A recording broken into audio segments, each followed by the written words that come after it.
esta ocasión vamos a empezar a trabajar todo el tema de desarrollo en la web. En esta primera clase vamos a estar trabajando el tema de la arquitectura en la web. Vamos a conocer los principios realmente que tenemos que tener en cuenta para el desarrollo y construcción de nuestro sistema web. En él tocaremos aspectos fundamentales, sobre todo en el tema del frontend, el backend, cómo son las arquitecturas modernas de desarrollo de software orientado hacia la web y cómo está estructurado y construido los sistemas modernos en la web. Es importante conocer que la web se ha de una u otra manera convertido en esa plataforma mundial en donde muchos negocios, empresas y personas independientes quieren migrar y publicarse. En ese orden de ideas, todas las personas que tienen habilidades en el desarrollo de la web, pues podrán de una u otra manera tomar una porción o una tajada de ese inmenso mundo que tiene el desarrollo de la parte web. Comencemos con unos conceptos básicos que son importantes que nosotros tengamos en cuenta antes de empezar a desarrollar hacia la web. Hay una serie de conceptos que están asociados propiamente en el desarrollo de la web. Por ejemplo, el Internet. El Internet viene a convertirse como ese lugar en donde se conectan muchas páginas que tienen contenidos diversificados. El Internet es la famosa red de redes y esa red de redes permite interconectar casi que todo el conocimiento que se encuentra en la actualidad, todo el conocimiento humano. Existen otros conceptos que están asociados a él y tienen que ver con conceptos básicos como qué es una página web, qué es un sitio web, qué es un dominio y qué es un hosting. Conceptos que también vamos a hablar en los próximos minutos. Cuando hablamos de la web que vamos a desarrollar hacia la web, tenemos que pensar que la web es un lugar en donde se va a publicar información de todo tipo. ¿Qué necesitamos para estar en la web? Pues básicamente para poder entrar a la web necesitamos un navegador. ¿Y qué es un navegador? Un navegador es un software que va a permitir que nosotros podamos acceder a nuestras páginas web, a las páginas web de los negocios, a las aplicaciones web, entre otras. En ese orden de ideas, tendríamos que conocer también qué es una página web. Sabemos entonces que un navegador es ese software que nos va a permitir adentrarnos a toda la plataforma del Internet. Los más conocidos son Mozilla Firefox. También tenemos el famoso Google Chrome, Internet Explorer, entre otros. Normalmente cuando adquirimos una computadora, una nueva computadora o accedemos desde nuestro teléfono inteligente, viene ya un navegador predeterminado. Simplemente necesitamos entrar a ese navegador y acceder a la página a la cual deseamos nosotros conocer o ingresar. Lo hacemos por medio de una dirección que normalmente es esa dirección, ese nombre, esa palabra, esa frase que va a permitir dirigirnos exactamente a la página donde queremos, o podemos acceder también por medio de un buscador. El buscador más conocido es Google. Todos conocemos a Google y sabemos que Google es uno de los buscadores, por no decir que es el buscador más importante que podemos encontrar en la web. Pero también tenemos otros buscadores con menos relevancia como Bing de Microsoft y el buscador de Yahoo, que ha caído en desuso a través de los tiempos. En ese orden de ideas, ya teniendo un navegador, simplemente entramos a la barra de a la URL o a la barra de direcciones y tecleamos, en este caso si conocemos la página, el nombre de la página con el dominio.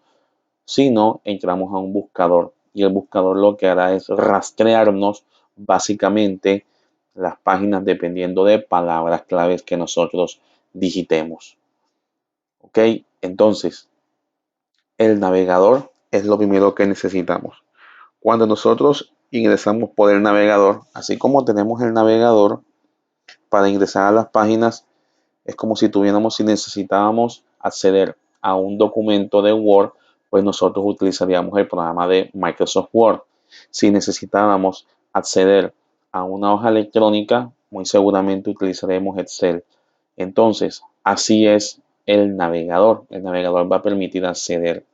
¿Y a qué accedemos? Accedemos a documentos. Una página web básicamente es un documento.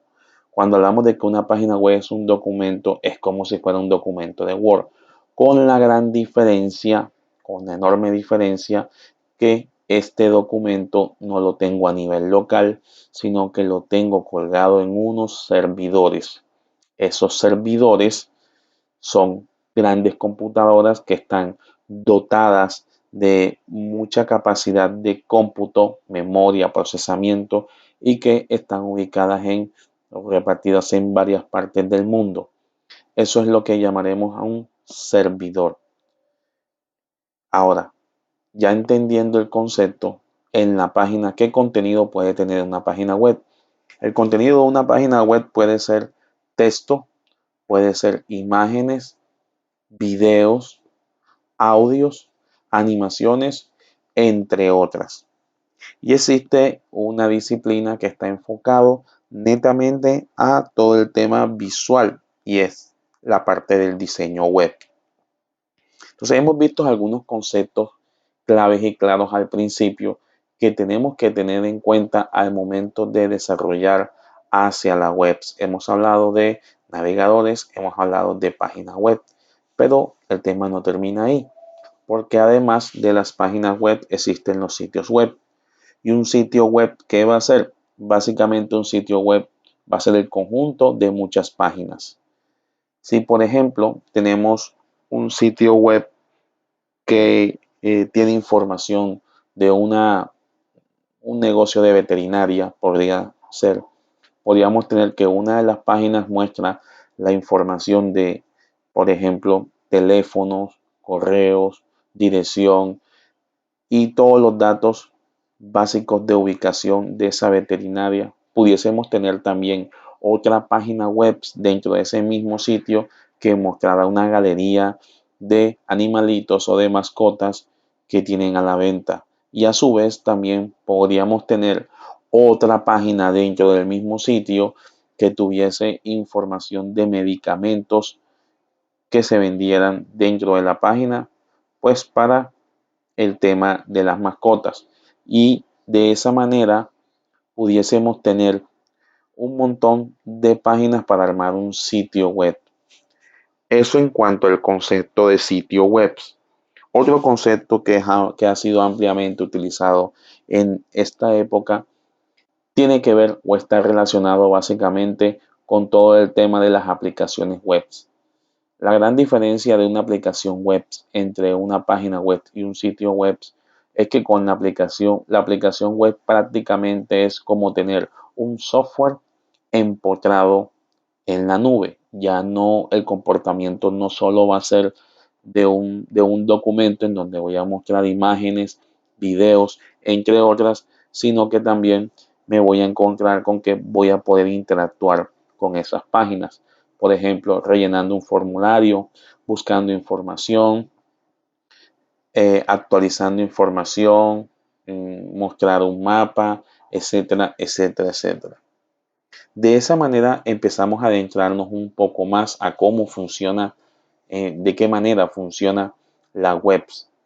Y entramos al tema que a nosotros nos interesa y es el tema de la arquitectura en la nube o la arquitectura en la web. Y la razón de esta primera clase es que empecemos a entender cómo funciona la web y cuáles son las arquitecturas para desarrollar aplicaciones hacia la web de una manera moderna y de una manera mucho más efectiva.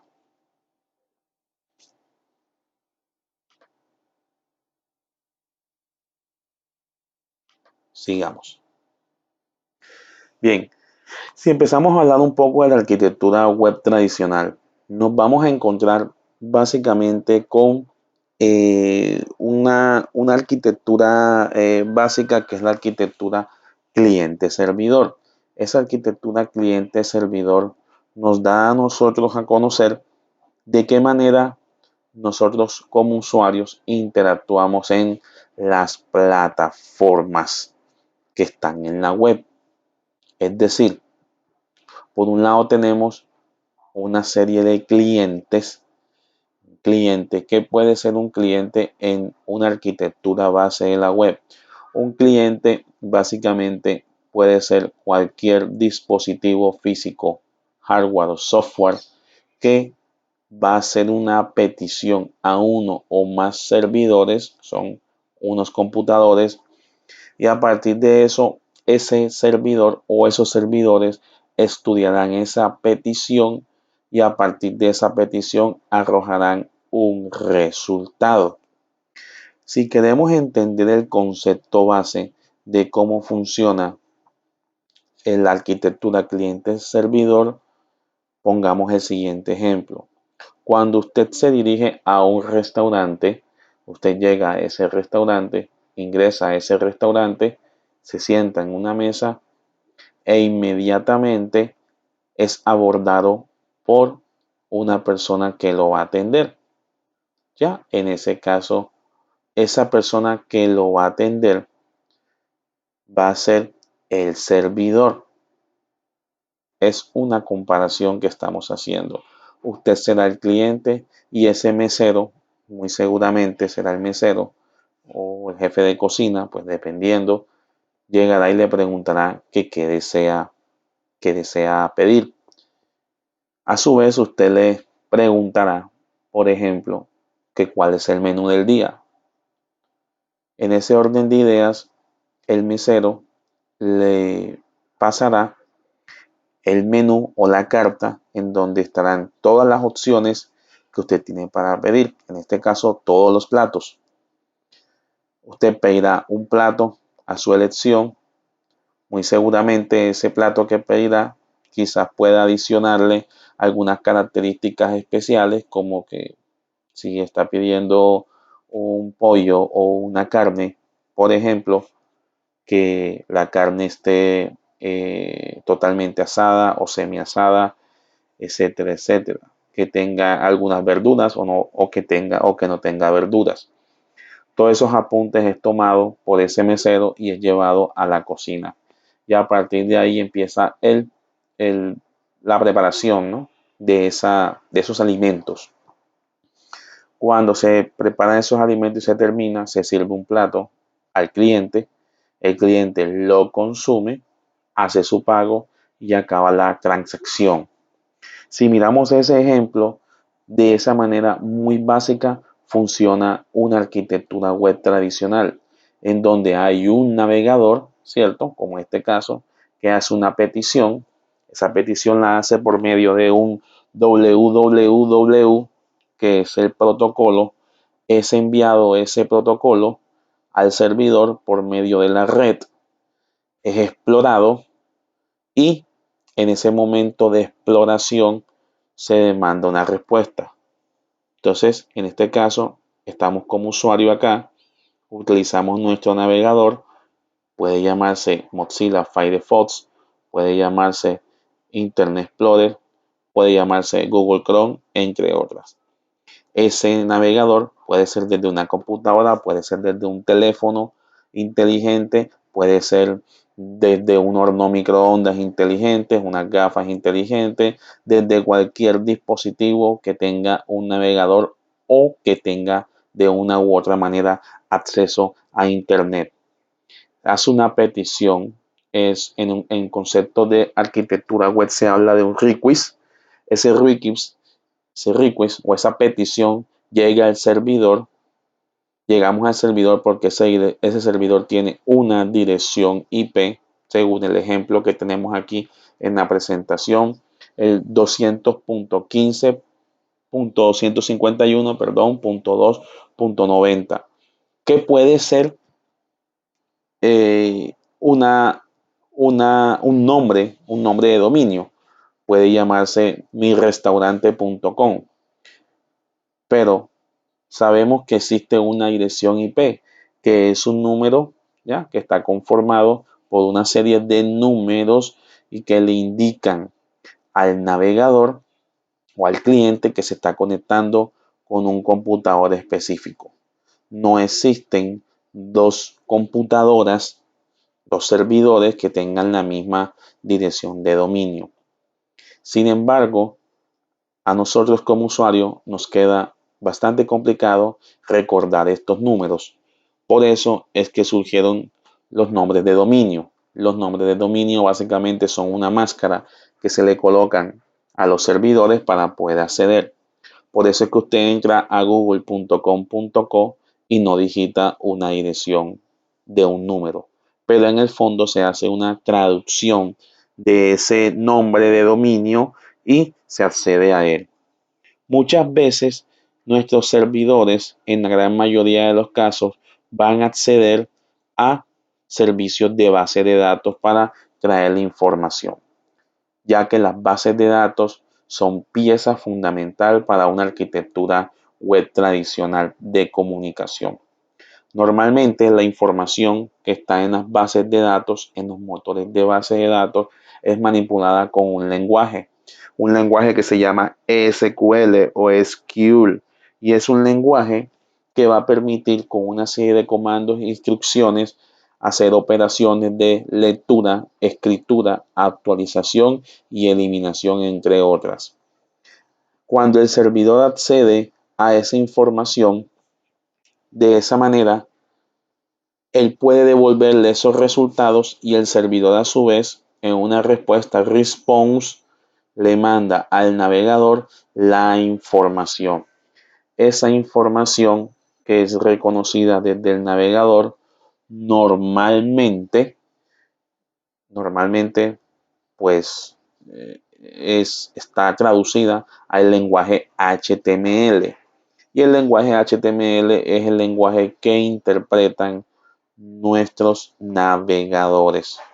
De esa manera, nosotros estamos viendo cómo funciona una arquitectura básica o una arquitectura base de un cliente servidor. Podemos ver que hay una serie de peticiones, puede ser una o más peticiones y pueden ser una o más respuestas.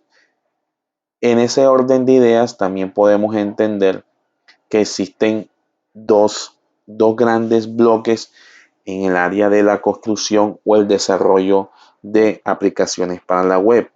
Tenemos el tema del front-end y el tema del back-end.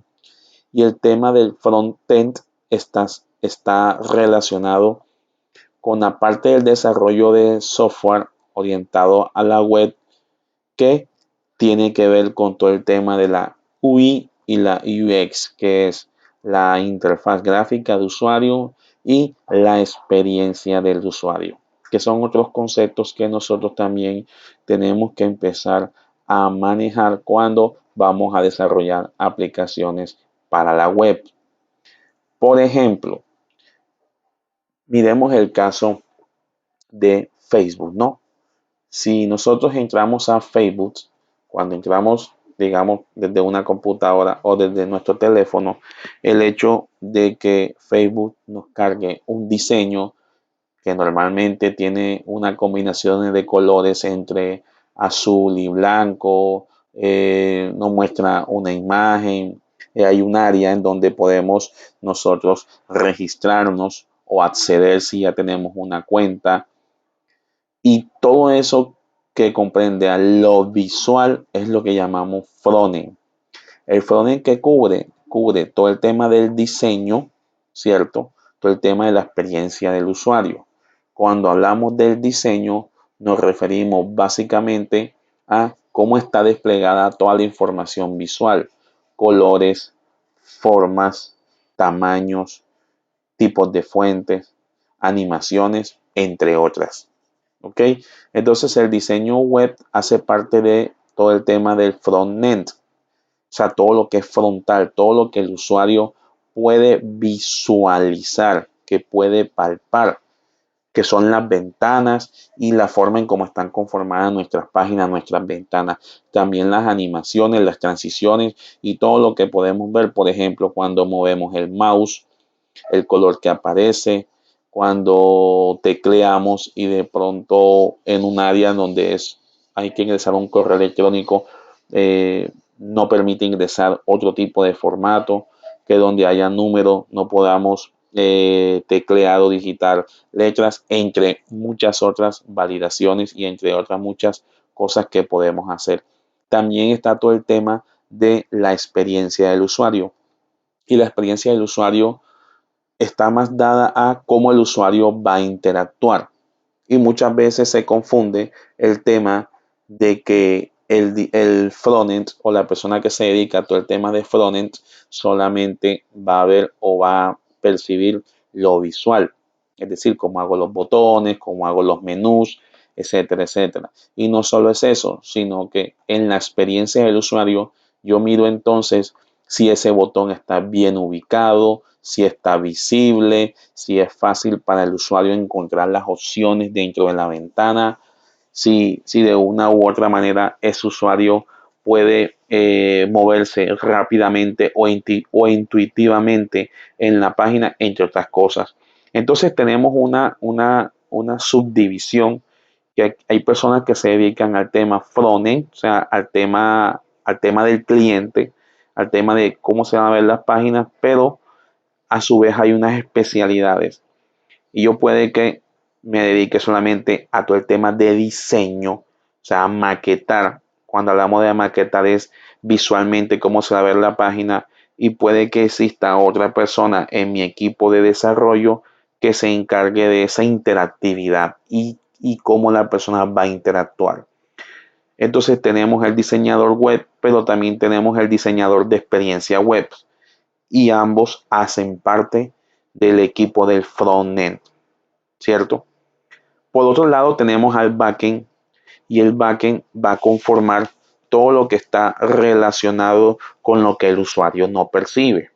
Por ejemplo, siguiendo con nuestro ejemplo de Facebook, cuando nosotros accedemos, ya sabemos que cuando accedemos a Facebook y encontramos pues el diseño de nuestras páginas, el login o la pantalla de registro, cuando nosotros ingresamos un usuario y una contraseña y le damos a entrar o ingresar en la página de Facebook, automáticamente se envía un request, ¿no? Hay un request que se está enviando, como explicábamos ahorita, y ese request va a llegar a los servidores, esos servidores de Facebook, que van a hacer un proceso de autenticación, de verificar si ese usuario con esa contraseña realmente existe. Pueden darse muchos casos a nivel interno. Puede ser que el usuario sí exista, pero no sea la contraseña, ¿cierto? O puede ser que ni el usuario ni la contraseña esté. O se pueden dar cualquier cantidad de validaciones para comprobar en las bases de datos de esa red social si existe o no. Además de eso, en el caso de que exista, se va obviamente a redireccionar hacia una página donde va a tener el perfil o la dashboard propia del usuario de esa red social, en este caso de Facebook, y la persona ya va a poder interactuar. Todo ese proceso interno que se llevó a cabo es lo que llamamos el tema del backend. Y en el backend también existen especialidades. Por ejemplo, las personas que se encargan meramente de todo el tema exclusivo de diseño y mantenimiento de las bases de datos, administración de las bases de datos, la persona que construye todo el tema de las interfaces, pero no de las interfaces gráficas, sino de las interfaces lógicas que van a ver la comunicación entre los servidores y los navegadores, en este caso, las personas que crean las API, que es un tema que más adelante también veremos, las API REST, que van a ser pues básicamente una serie de algoritmos que tengo en los servidores que van a permitir pues conectarnos con información propia o de terceros y enviar esa respuesta a nuestros clientes, ¿no? A nuestras máquinas clientes. Y en resumen, el tema del backend va a estar constituido por todo ese procesamiento que se lleva a cabo, que se está dando, pero que el usuario no percibe.